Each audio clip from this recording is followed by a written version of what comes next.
Hello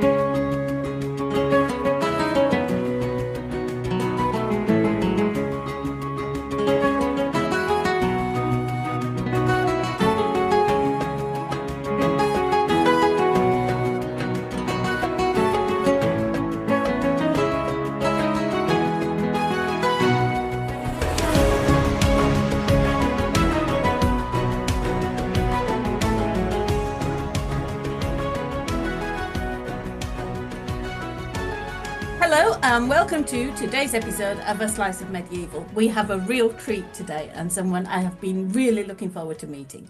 Sara Cockerill studied law at the University of Oxford, and she is a lawyer and was a self-employed barrister specialising in commercial law until 2017, when she moved into a job which covers a wider range of legal puzzles. Sara is married with one cat and divides her time between London and the seaside. She has had a lifelong interest in English history, which led her to write Eleanor of Castile, the Shadow Queen, the first full-length biography of Edward I's beloved queen. And it is about Eleanor that Sara is here to chat with us today. Welcome, Sara. Hi, Sharon. It's so lovely to be here. Thank you so much for joining us. So I suppose the first question is, just in case anyone doesn't know, who was Eleanor of Castile?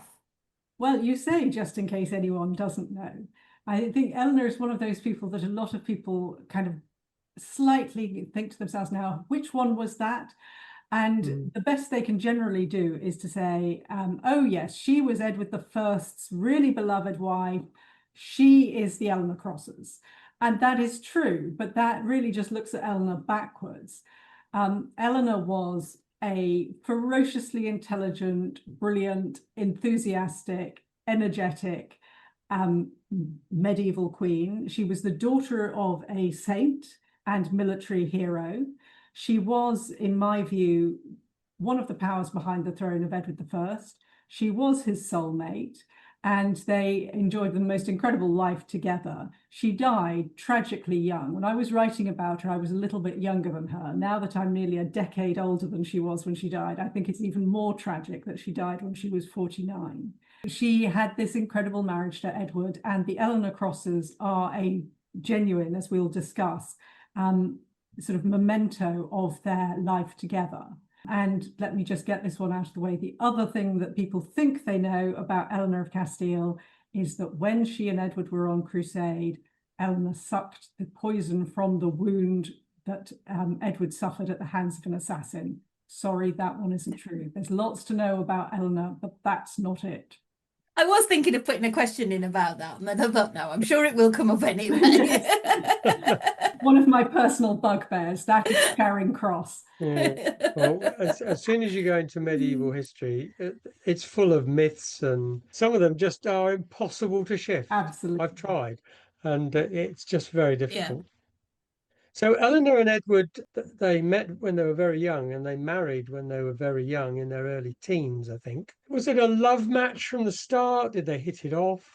Well, they can only actually have met a couple of days before the wedding. It was the absolute archetype of the arranged political marriage. It's a marriage done effectively to manage borders, to manage border security between Castile and the English territories in Gascony. And of course, from the Castilian point of view, it married into a royal family, which was a good thing. Every sign is that Eleanor and Edward did hit it off right from the start. So far as Eleanor's concerned, I've always thought it must have been rather like hitting the jackpot. You know, there you are, a princess. You could be married to anybody. He could be really old. He could be really fat. He could smell. And she gets married to a boy who's just a couple of years older than her, who's tall, who's handsome, who's interested in learning about the things that are important to her family, and who, like her, is a very energetic, very physically strong person. And from the start, they seem to have got on very, very well. Because of the political importance of the marriage, it had to be consummated straight away. So Eleanor was sort of 12, 13 at the time that they got married, and she fell pregnant pretty much straight away and lost her first child while she and Edward were living in Gascony, which they did for the first year of their marriage. And I think that after then, the idea on the part of Henry III and Eleanor of Provence was that when the young couple came back to England, they'd live separately, which is what Agnes Strickland says did happen. But in fact, it didn't happen at all. Edward flatly refused to be separated from Eleanor. He was told to go off to Ireland, and he didn't. He came back because he liked being with Eleanor so much. And one can see sort of throughout even the very early years, them setting up the pattern which then marks the rest of their marriage, which is them side by side, trying not to spend a night apart because they get on so well. It's quite amazing, really, isn't it? Given that it was, as you said, the archetypal arranged marriage. Yeah, but I mean, they had the right ingredients, I think. You know, she was prepared to devote herself body and soul to his priorities, and he, I think, did big part of his teenage rebellion against his parents was that he wanted to be interested in military things. I often think, you know, how did Edward become the great and terrible king when his father was more interested in interior design and his mother knew nothing about, you know, military affairs? And the answer was Eleanor and Eleanor's family, because she came from essentially an army background, with her father being a crusader, her brothers riding out to war from their early teens. And that tapped into exactly the kind of thing Edward wanted to learn. So she was in a position to help him learn. And, you know, interests in common, nothing like it to bond a couple.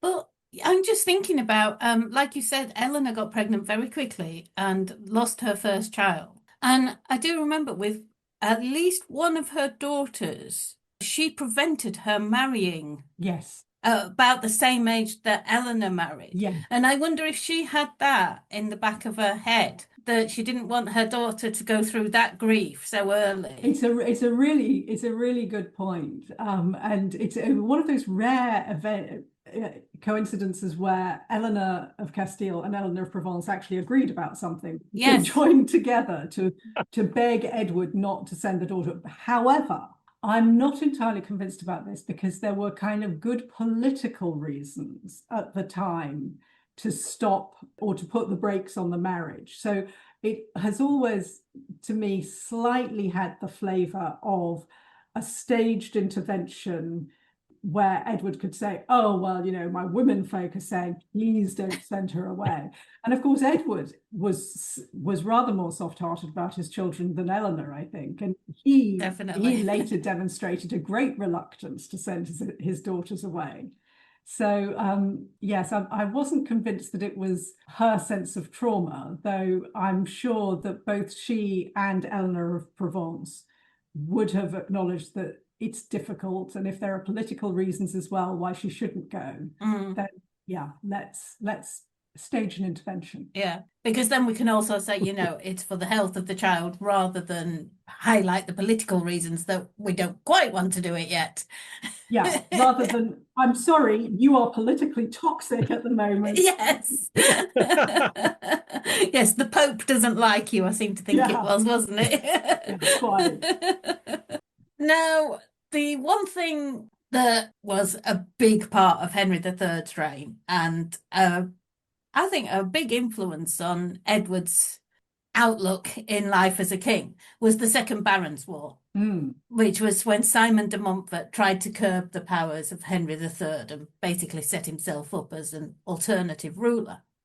But that must have been really scary for Eleanor, because she and Edward were kept apart.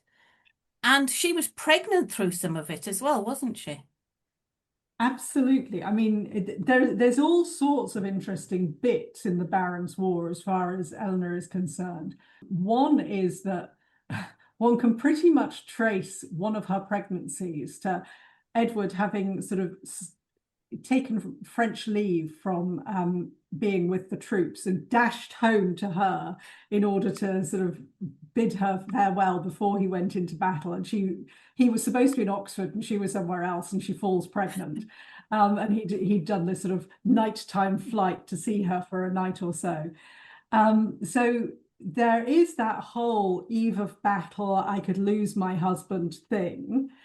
Then there is her holding Windsor Castle on behalf of the royal the royal cause after Eleanor of Provence had refugeed to France, and Eleanor being forced to effectively give up the castle to the Montfortian troops.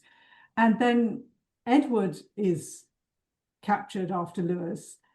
Eleanor is effectively a prisoner after she cedes Windsor Castle.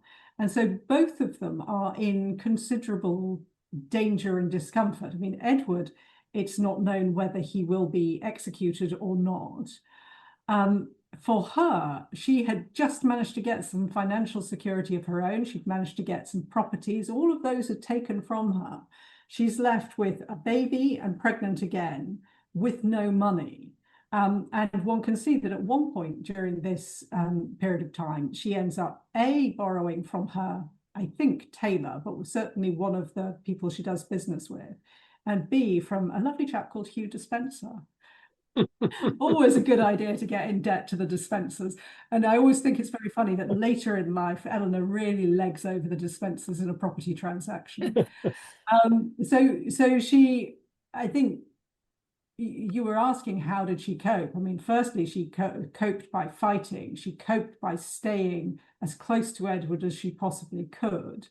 And finally, she coped by just getting on with getting on. And I think it must have been, for them both, a terrible and scarring experience, and one which people tend to understate. I do think it must have formed what they were in later life, you know, the way they were king and queen. It must have made a really big impression on them.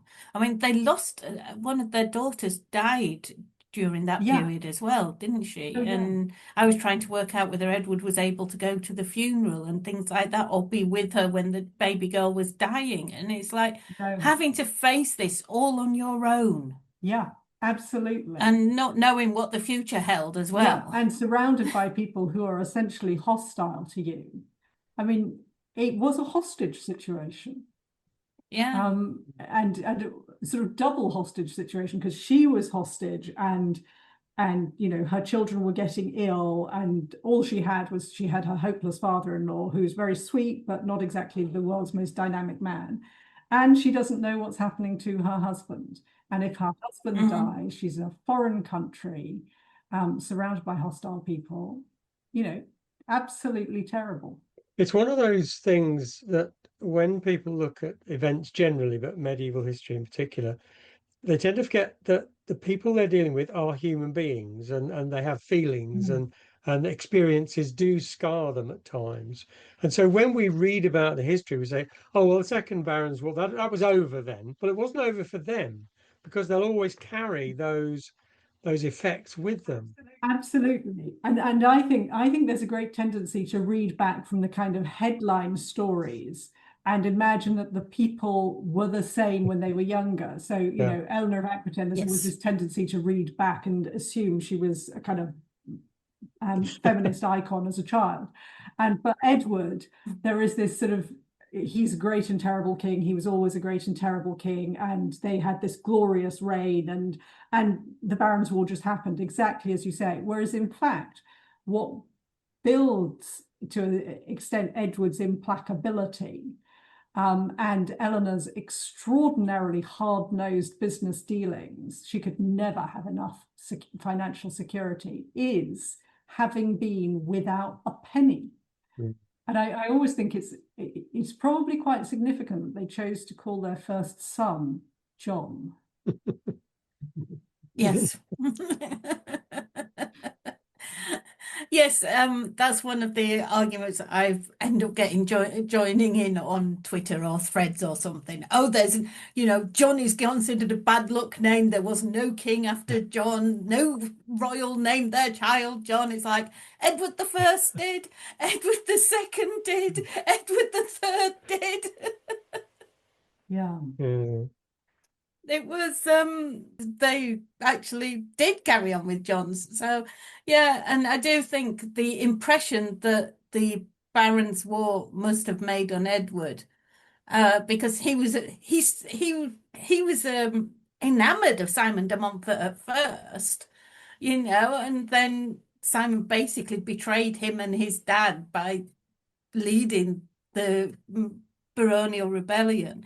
And you look at Edward's later life, and you think, actually, this is where it started. This is where he decided, I'm not going to be played the fool again. Quite. And you can imagine the same with Eleanor. Like you say, her main thing then was, I'm never going to be that poor and not capable of getting the medicines for my daughters. Just being so out of control of your own life. Yeah, the very strong tendency to control that they both have at a later stage, I think must reach back into this. They walk out of it saying, never again, never Yeah. again. Yes. Yeah. Yeah. Yeah, I can totally see that. Well, you alluded earlier to an incident on Crusade, and I guess going on Crusade was also a significant moment in their lives. Now, Eleanor went with Edward, I guess, at a time when the church kind of wanted to discourage women or powerful women from doing that. So why did she go? Was it just to be with Edward? Well, it's interesting because that particular crusade, you have quite a lot of women going. And indeed, looking back through the history of crusading, you have Eleanor of Aquitaine's crusade, you had a number of women going, and there were precedents even before that. For Eleanor of Aquitaine, she had to go because she needed to get pregnant and her husband was going to be away for however many years, and you can't get pregnant when your husband's not there. For Eleanor, that wasn't so important because they had by this stage got their heir and their spare, Harry the spare indeed. But I think they still wanted and needed more children, and they, having been apart for so long, they wouldn't have wanted to be apart for that period of time. And, there was an enormous interest in going on crusade, in seeing the places, the holy places. And of course, both of them come from the same crusading, Eleanor of Aquitaine line. So it's buying into your family history as well, isn't it? So I think she had multi-layered reasons for going on crusade.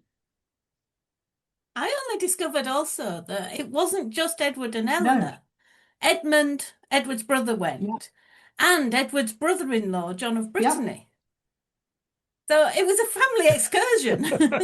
Oh yeah, I mean, it was a family excursion, and on the continental representatives as well, you get people, going with their wives. So it was almost a sort of military holiday, because you do get the spiritual benefits from crusading, and so long as there was a sense that you could go relatively safely, why would you not go with your husband? And I guess obviously there is a religious motive, which we tend to gloss over these days. How they felt about the whole idea of crusading and the Holy Lands, and as you say, actually going to holy places was a very significant part of their belief structure.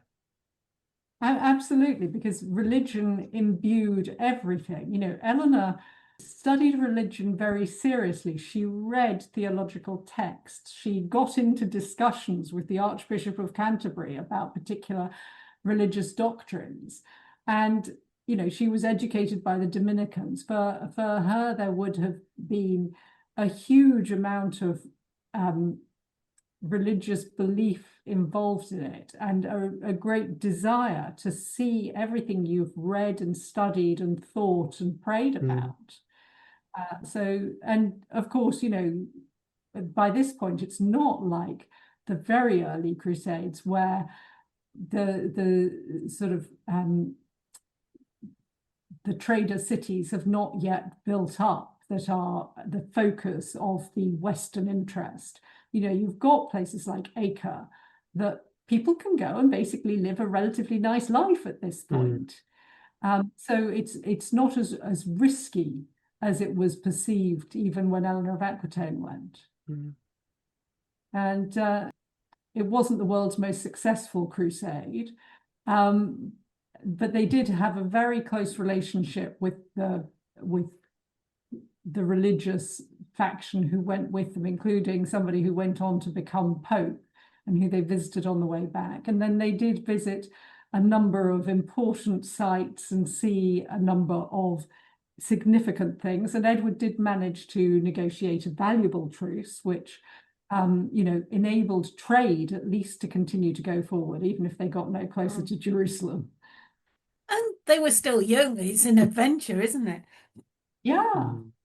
But this was one of the things that they did that has drawn criticism of Eleanor, I think Eleanor in particular, rather than Eleanor and Edward, of her not being a good mum, because she left 3 children behind to go on crusade and gave birth to a daughter in Palestine, Joan of Acre, and then on their way back from crusade, dropped Joan off with her mum, Jeanne de Penthièvre, and left her there for a couple of years, returning to England.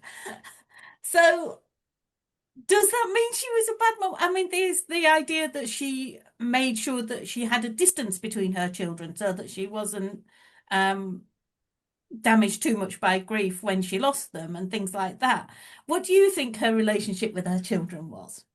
Well, it's interesting, isn't it? Because one inevitably overlays one's own experience or views onto these things.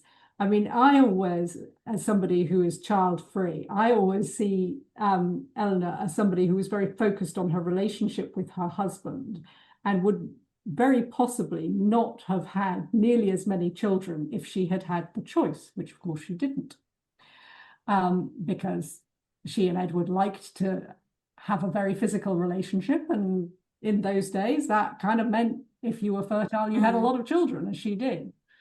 But when I read the books that people have written about Eleanor's children, I sometimes think that I underplay her fondness for her children. At the end of the day, she had to make a choice as to whether she was going to be children focused or husband focused. And there's no two ways about it. She chose to be with Edward ahead of her children. But she was incredibly concerned about how they were brought up and about seeing them on a regular basis, about their education, about them having toys they liked. Young Henry, shortly before he died, she took him a beautiful pony that he would really have loved and that a good deal of thought must have gone into. The fact that she had to leave her children behind to go away essentially on business, and that in those days meant that she was away for years, is just, one of those things where the world was different then. And again, putting her daughter Joan essentially to foster with her mother, she might entirely legitimately think that this was good for her own mother's mental health, because her own mother had been having a very, very bad time, and it would, make her happier to have a young person with her, and it would enable Joan to get one-on-one attention that she wouldn't get if she went back to an entirely strange country and met entirely strange siblings. So there is, I think, Eleanor's got a very different life to anything that any of us will ever lead. And it's ridiculous to sort of put our structures and our choices on top of it. I'm entirely confident that she wasn't a 100% devoted mother, but she was a good and caring mother. Yeah. And when she was coming to the end of her life, she wanted to see her children, and they all wanted to see her. Yes, that's what I think. It's a sign of what they thought of her, in that they all made the journey up to Nottinghamshire to see her before she died. Absolutely. And I also think how she, like you say, she she had an awful lot of children. What is it, 15 or 16 or something? We're not quite sure, are we? Well, we don't know because the ones that died more or less at birth and the ones that died prematurely before she was queen may not appear on the records. It's somewhere between 15 and 18. And I work it out as roughly one child every 18 months throughout their marriage until the point where her health meant she wasn't getting pregnant anymore. And I mean, we always look at Henry VIII's need for an heir and the lengths he went to. But I think it's ignored the lengths Eleanor of Castile went to, because she had, like you say, when they left on crusade, she had two sons. She left two sons behind, John and Henry, who both later died. Then there was Alfonso, who died at the age of 10. And just a few months after Edward was born. And Edward, the fourth son, is the one who actually becomes king. So she's tried all these years. She's still getting pregnant so that she can produce these sons, an heir, and maybe hopefully a spare. Yeah, absolutely. And when, I mean, Alfonso, when you look at Alfonso, I think is the child that seems to have been closest to her heart. For example, the Alfonso Psalter, which she commissioned for him, which has got the most beautiful pictures, which are thoughtful, which you can see that somebody has said, oh, you know, inferentially Eleanor has said, oh, do her this, do her that, he'll like that. And the little model castle that they had built for Alfonso, you know, there was a lot of active and thoughtful parenting going on, even if nobody would ever have called it helicopter parenting. Now, you mentioned earlier about a couple of times we've touched on her land holdings and her, I was going to say willingness, but more sort of her desire to build up resources, land resources in particular, that would support her and give her a degree of independence. How do you see her as an estate manager? Was she canny? Was she rapacious? Where do you sit on how she achieved that? Yeah, so I mean, another factor which you have to bring into the equation is Eleanor was brought up in a culture where it was accepted and expected for women to manage land themselves. That was the paradigm in Castile. And of course, her mother was Countess of Ponthieu in her own right. So Eleanor comes with, you know, this expectation and then this drive, I think, geared to what she's experienced in the Barons' War. And from very shortly after that, one can see her actively getting a land holding together. And canny is a polite way of putting it. You know, there's this wonderful letter shortly after the Barons' War when there were all these sort of spare estates washing around that you could annex. And she's sort of saying, okay, so I know that this estate is up for grabs. Now, that would be really good because it's right next door to an estate I own already. So she doesn't say that explicitly, but that's why she is targeting it. So can you, see if you can get that one? If you can't get that one, can you maybe go for this one? Again, an estate which is really close to an estate she has already. So right from the start, she's very interested in including about efficient land management, running properties together, economic efficiencies. She then, acquires a huge number of other land holdings, which she does by going and inspecting them before they are acquired.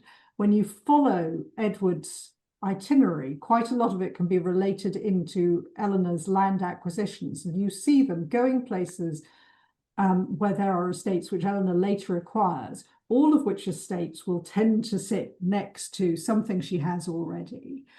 And she then has sort of a very professional setup, effectively a company, practically, with local officers running local estates. Now, some of these people are crooks, maybe putting it slightly harshly, but probably not by very much. They are not nice people. They are, the kind of people that you might expect a less than scrupulous landlord to put in. Eleanor certainly plays very hardball on her property management. She sends out couriers who she expects to get there very fast and bring her answers very fast. If people lose documents, you can tell they're absolutely terrified of explaining to her that they've lost something. So there is a lot to be said for the theory that she was hard as nails in property. At the same time, the first thing that she did when she got back from being in Gascony, when she'd been away for a number of years and she hadn't been able to go round and personally visit her estates, the first thing she does is to go round and visit her estates, essentially to see how they are being managed. And that is something which a proper caring landlord does.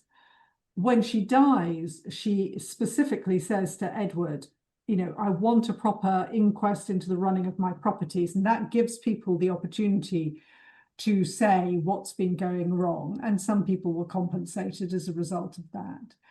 And finally, when you see, after she dies, and you have the procession coming back down to London, that procession runs through her properties. Now, if she was an unpopular landlord, you wouldn't do that.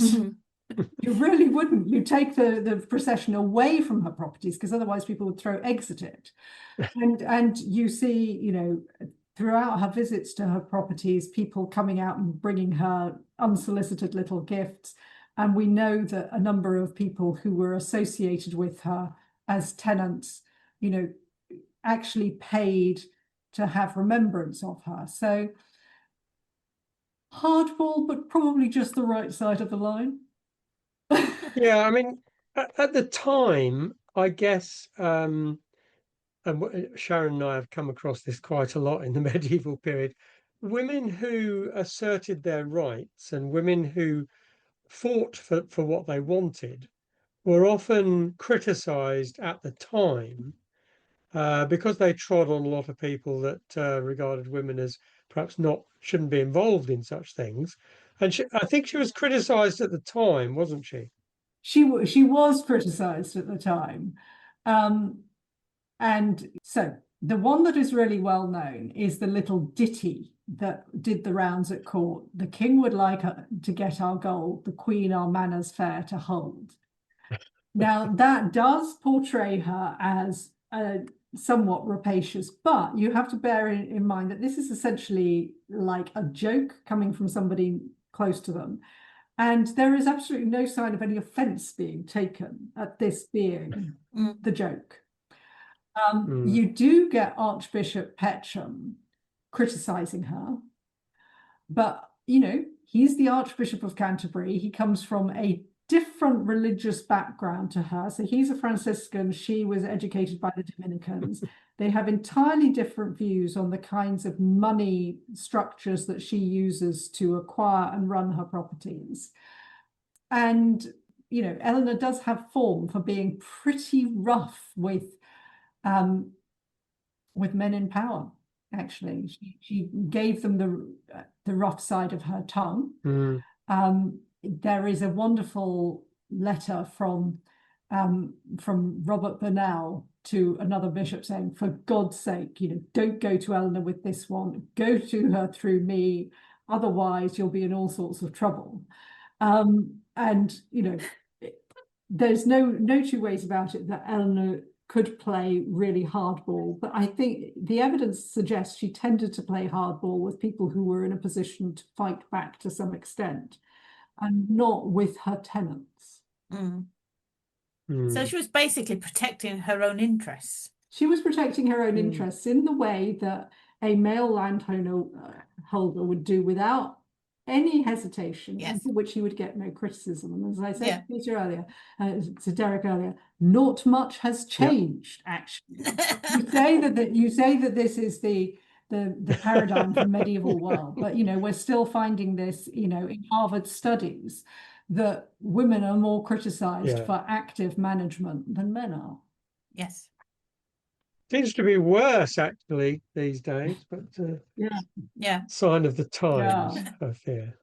Yeah, if, something a man would be praised for, a woman will be vilified for. Yes. We can't win. We'll try. But we will keep fighting. Yeah, I was going to say, not for want of No, trying. exactly. And I actually think highlighting women in the past who've been strong and moving away from that she-wolf attitude and actually saying what they did and how they used power. Well, actually, it's just one of those, it's the only thing I can do to help show that women have always been around, always been part of history. And I think Edward and Eleanor of Castile are one of those examples of something I say at the beginning of my talks, which is, women, they've always been there. They've not written down in the history, but they are 50% of the history. Because if they weren't, none of us would be here. And I do not believe that a king and queen would lay in bed at night without her whispering in his ear, telling him how she wants it to go. Right. And this is actually where I came into Eleanor's story, actually, because it was a footnote in Michael Prestwich's The Three Edwards, where he noted that, let's face it, Edward I's kingship falls off a cliff after 1290. And he said, it's a kind of strange coincidence that this happened because there isn't really a school of thought that Eleanor was influential. Now, I mean, I take the view that it's not just the loss of Eleanor, it's the loss of other people that sort of die, move out of their circle of trust at about that time. But there's no two ways about it. When you look at a number of the things that Edward does, you can see Eleanor's fingerprints all over it. And she was indubitably part of his inner circle, that they talked about everything.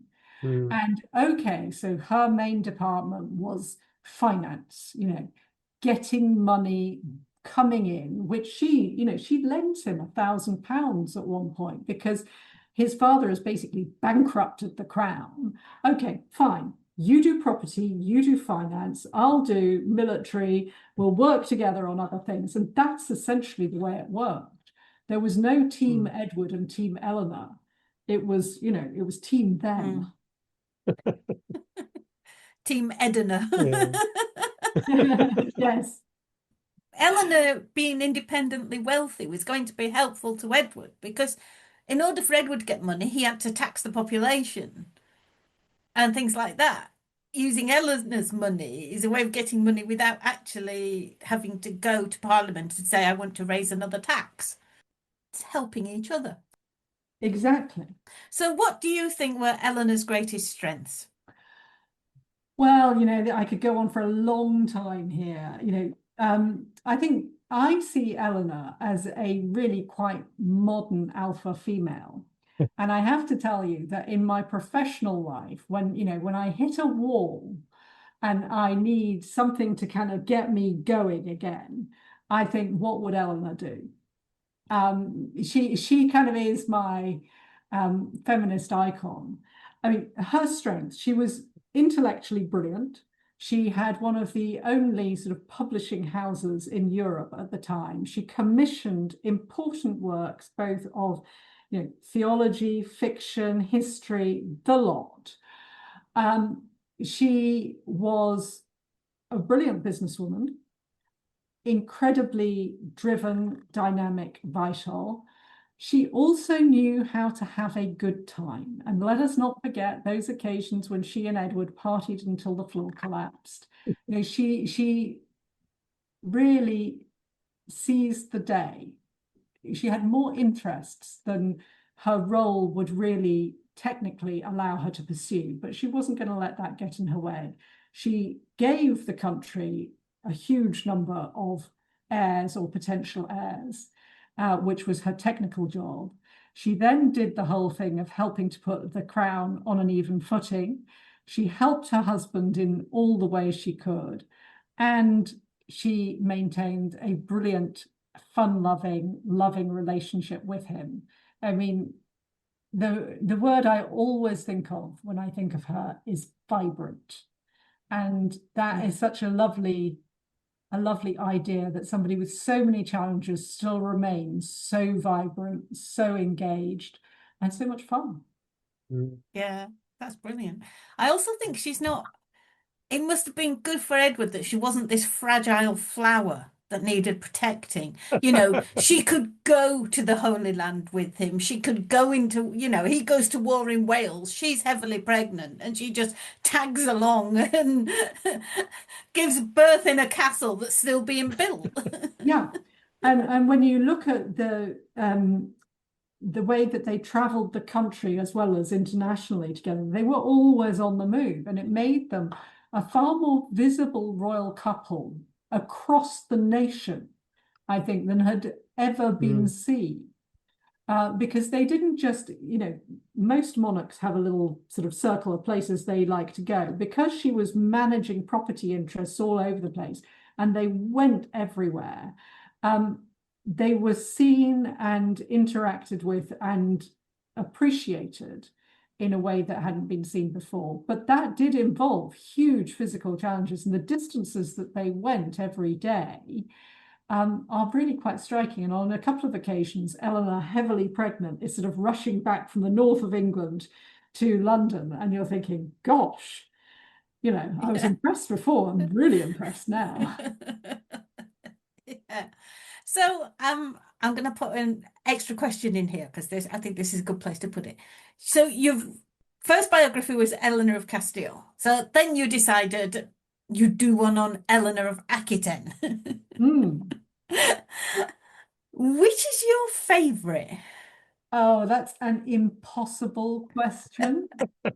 So I love them both. The odd thing I found about Eleanor of Aquitaine is she was less of an ambitious and hard person than I thought. She has this reputation as a feminist icon, but unlike Eleanor of Castile, what really drove her was she wanted a family. She really wanted children, and she loved her children. And even when her children are grown up, she gets grandchildren, she gets foster children around her. So when I say that when I hit a wall professionally and I need to G myself up, I go to Eleanor of Castile, that's absolutely true. But when I need somebody to take me to one side and give me a cup of tea and a biscuit, Eleanor of Aquitaine, oddly, is the one that I would rather go to. I do love them both very dearly. You've changed my image of Eleanor of Aquitaine. I'll now only think of her as supplying cups of tea. She rebuilt the kitchen at Fontfreville. You know, and one of her favorite patron saints was the patron saint of chefs. So, you know, I think these things were important to her. Yeah, she's the one I point out when everybody says, you know, they to be a princess, you end up getting married off to some bloke in a foreign country, and then you never see your parents again. Eleanor of Aquitaine saw each one of her daughters in adulthood. I mean, that's a pretty impressive, you know, she kept close to all her children. Eleanor of Aquitaine also offers a great contrast to this arranged marriage happy paradigm of Eleanor of Castile and Edward I, because Eleanor of Aquitaine, her first marriage, arranged marriage to Louis VII of France, you know, if anything, the omens for that one should have been better. You know, Louis was more or less exactly the same age, devastatingly handsome, about to be a king. And yet, you know, it could hardly have been a more catastrophic marriage if you'd tried. You know, sometimes it's all about, you know, those interests in common. And of course, Eleanor and Edward had the passionate love of getting into bed together, which Eleanor of Aquitaine and Louis VII didn't, or at least Louis VII didn't. So you've mentioned the Eleanor crosses as we've gone through, and they are obviously a very, very significant memorial. Is it kind of an obvious question to say, why did Edward erect them? I mean, is it simply the bond that he had and the loss that he felt. No. It's not simply that. And there have been arguments about putting it into context, after the death of Louis IX, you've got all these monuments, montjoies, put up in France, and the English monarchy has always been very keen to keep up with the Capets. And so the memorials essentially feed into a building tradition amongst European monarchies. That's true. However, what you see being built is something which is way beyond what the French have done, way more personal. The Montjoie, so far as we can tell, because they were destroyed in the Revolution, had a sort of fairly formulaic approach of Louis and one pose. The wonderful thing about the Eleanor crosses is that they are intensely personal. They, particularly the ones as you get further south, that the more skilled masons were used on, you can really see the personality. You can see Eleanor looking grumpy, or walking into a room looking incredibly vibrant, or about to speak. So you get all sorts of aspects of her that must reflect something personal. You also get her arms, which were very important to her, on there, and lace work with a reference to Edward's own personal badge. So I think it's a combination of genuine emotional impetus and political impetus as well. And Eleanor was involved in at least some of the planning for after her death. And it may be that the idea was something that they planned together, and then he made them as personal as he did out of his undoubted grief, because he staged unprecedented funeral memorials for her, candles burnt on her tomb in Westminster Abbey in huge numbers for years afterwards, and there was never a candle not burning on her tomb right up until the Reformation. He went into retreat for months because he couldn't bear to be without her. He wrote to a friend talking about, she whom I dearly loved and cannot cease to love, now she is dead. All of the evidence is there that it was genuinely grief that played a vital part in making them what they are. Yeah, it's remarkable. Now, I actually read something and I've just realised you are the perfect person to ask. Eleanor of Castile died first. Eleanor of Provence had already retired to Amesbury and was actually planning to be buried in Westminster Abbey with Henry III. I read a suggestion that she was told by Edward I that because Eleanor of Castile had died, she would be buried in Westminster Abbey, and Eleanor of Provence would have to find somewhere else. Yes. I don't know that there's any evidence that he told her that, but that certainly seems to be what happened. Wow. Yes.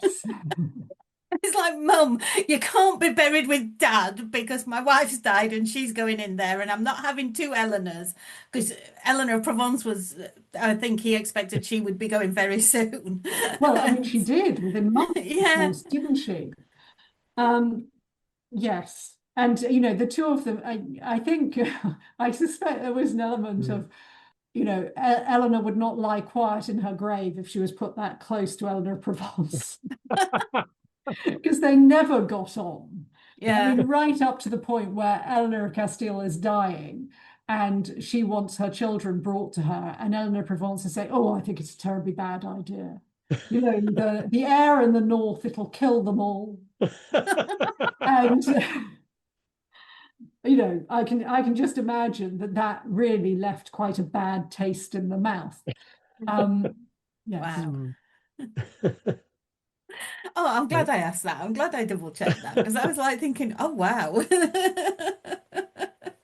It's like poor Eleanor of Provence must have thought, that's my son. He's going with his wife. How dare he? Yeah. I don't suppose she would have been best pleased. Mother-in-law, yeah. So, what are you working on now? Are you working on a new project? Well, I wish. So I wrote both of my biographies while I was self-employed and I could slightly control my diary, and I now can't.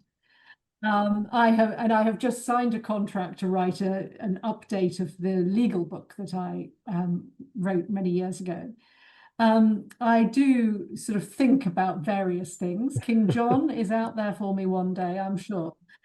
Funnily enough, I had been planning to write a sort of little episodic book, effectively about the Eleanor Crosses, talking about the history of each one and so forth. And a brilliant young historian, Alice Loxton, has just written something very similar. So that kind of saves me a job. She's done this wonderful thing where she walked the Eleanor Cross Trail at the right time of year, which is, quite something because Eleanor died at the end of November, and the funeral was in sort of middle of December. So she walked south from Harby, doing the stages that were done ridden at the time, in last year when the weather was absolutely terrible. And her book is out in November, and it's absolutely lovely. And she's done something rather different. She's sort of talked to people nearby and got to know some of the places and really experienced it almost as a pilgrimage. So that puts that possible idea on ice for a while. I shall get to my Eleanor Cross book, but maybe in 10 years' time. Luckily, I do manage to do things like this and the occasional sort of bit of podcasting or TV or whatever. And last year I had the great joy of the Hispano-Britannico Friendship Association started a prize in honor of Eleanor of Castile, and I went to Madrid and lectured to them. And then they came back and we had a wonderful ceremony at Westminster Abbey with the papal nuncio, and we lit candles and put them by the grave. And it was really lovely to see that Eleanor's memory is now being honoured in Castile because they hadn't known much about her. So she is returning to Castile as a heroine, as I feel she always ought to have been. Yeah, that seems apt. Yes, definitely. Well, it has been absolutely wonderful chatting with you, Sara. Thank you so much for joining us today. Well, thank you. It's been an enormous pleasure. And I hope to meet live one of these days. Yes, one day we will. Thank you so very much. It's great to talk to you. You too. Do join us next time when we will be joined by Lauren Johnson to talk about her new book, which is a biography of Margaret Beaufort, one of the most vilified women in some quarters, but who actually appears to be, I think, one of the most enlightened women of the later medieval era. I've been Sharon Bennett Connolly. And I'm Derek Birks. You may know already that all our podcasts are now available on YouTube. Just search on A Slice of Medieval. Don't forget to subscribe either on YouTube or on your favourite podcast provider. Also, remember to give us a like or a comment if you have a minute to do so. Thanks very much for listening.